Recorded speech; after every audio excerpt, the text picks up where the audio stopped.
అర్థమైంది గణేష.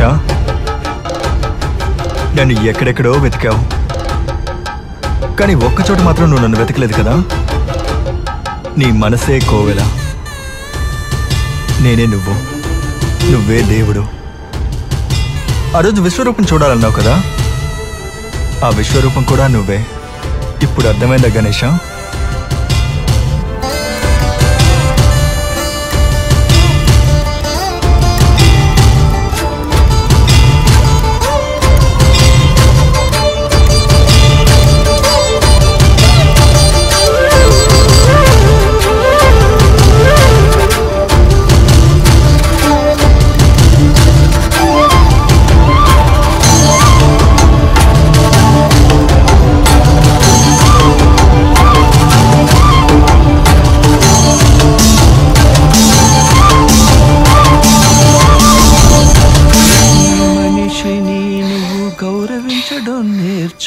కులమతాలు బ్రహ్మాని నువ్వు తెలుసుకో. ఏంట్రా ఏంటి అన్నా బిల్లి అన్నా?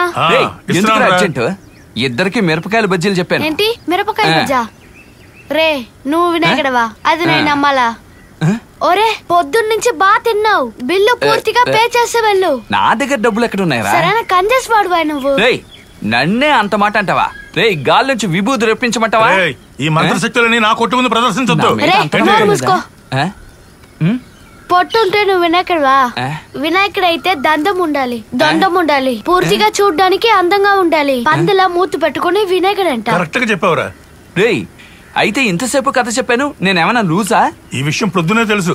ఏంటయ్యా రాజేంద్ర? చెప్పు కథ లేవు కదా, విన్న నేనే లూజ్ ని. నీ వల్ల నా టైం వేస్ట్, నా ఎనర్జీ వేస్ట్.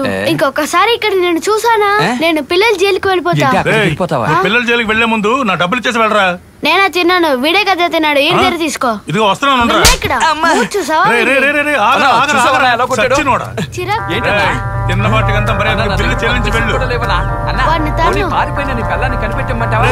నేను మనశ్శాంతిగా తిన్నదానికి బదులుగా 10 రోజులు పట్టు ఎంగిలంటూ తోము.